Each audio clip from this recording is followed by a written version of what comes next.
계명대학교 김영문 교수입니다. 오늘은 그 직원의 채용과 관리에 대해서 말씀을 드리겠습니다. 혼자 하는 창업이 아니라면 그 직원을 채용을 해야 되고 또 이 효율적인 관리가 있어야 되는데 여기는 한 5가지 사항에 대해서 좀 알아두시면 상당히 좋다는 것이죠. 자, 첫 번째는 그 직원의 채용은 좀 신중하게 할 필요가 있다는 겁니다. 보통 창업을 하게 되면 뭐 주변의 친척이나 또 아는 사람들로부터 여러 가지 이제 직원 채용에 대한 부탁을 이렇게 받게 되는데, 그럴 때 과연 그 객관적으로 평가를 해서 채용을 할 수 있느냐 하는 그런 이야기입니다. 참 그 주변에서 이제 청탁이 들어올 때 그것을 거절하는 것이 쉽지는 않겠지만은 그 본인과 본인 회사의 장기적인 생존, 발전을 위해서면 그 때로는 객관적이고 냉정할 필요가 있다는 겁니다. 그래서 직원 한 사람을 채용하더라도 정말 자질 있는 직원이 필요하다는 거죠.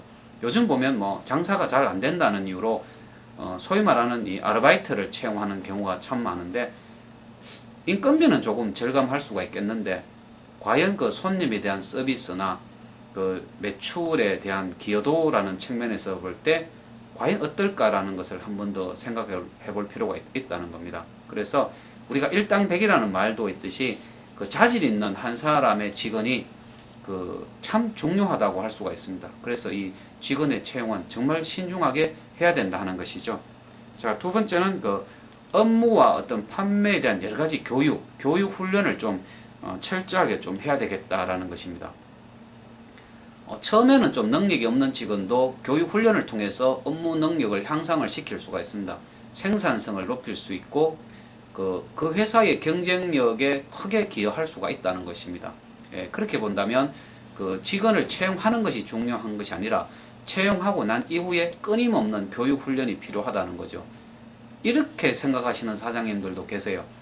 돈 들여서 교육 훈련 시켜 놓으면 다른 회사로 이직하는데 왜 그런데 이렇게 돈을 투자하느냐. 굳이 차라리 직원이라면 자기 그 정도 뭐 일은 할 수 있는 능력을 갖고 있어야 되는 거 아닌가, 이런 그 말씀을 하시는 분도 계시는데, 우리 기업 경영과 관련된 업무 환경이 참 많이 바뀝니다. 마찬가지로 이 업무에 필요한 여러 가지 기술이나 이 기술적인 그 요소들도 굉장히 많이 바뀐다는 겁니다. 제가 그 91년도에 그 계명대학교 와서 지금까지 근무를 하고 있지만은 우리 학문도 얼마나 많이 변합니까? 제가 아주 오래전에 배웠던 그 학문 그 하나 가지고 계속 그 퇴직할 때까지 써먹을 수는 없는 겁니다. 저희들도 끊임없는 교육을 받고 훈련을 받듯이 회사 직원도 마찬가지라는 거죠. 회사 사장님들은 더구나 말할 것도 없습니다. 사장님들 역시 이 변화하는 경영 환경, 또 변화하는 기술에 끊임없는 교육 훈련이 필요하다는 겁니다. 그래서 특히 직원들에 대한 교육 훈련비는 절대로 아끼지 말라. 투자하는 만큼 그 회사의 발전에 기여하게 된다는 것을 저는 꼭 그렇게 긍정적으로 좀 생각을 하셨으면 좋겠습니다.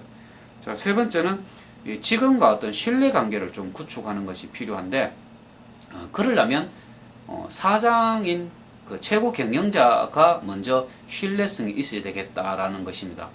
최고 경영자의 말과 그 행동, 언행 일치가 필요하고 신뢰성이 있어야 된다. 그렇게 해야지 이 직원과의 신뢰가 쌓이게 마련이죠.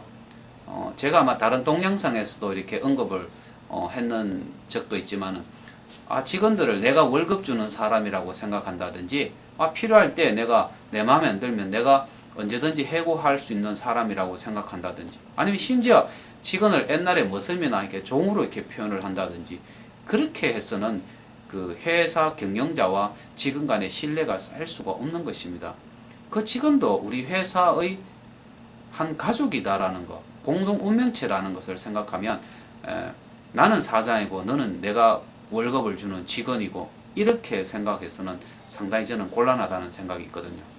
자, 네 번째는 직무를 성공적으로 수행한 직원에게는 어떤 보상, 인센티브가 반드시 주어져야 되겠다라는 것입니다.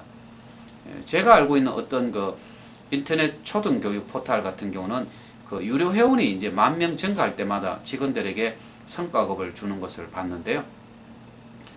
그렇게 회사가 발전하는 것이 직원의 공이다, 직원의 노력이라고 회사 사장이 생각하는 거죠.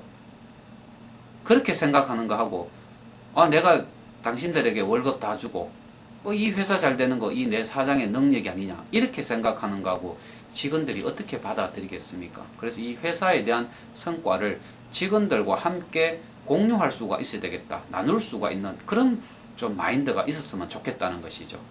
자, 그 다음에 마지막 5번째는 외모는 단정하게 또는 태도는 공손하게 하도록 하는 것이 참 중요하죠.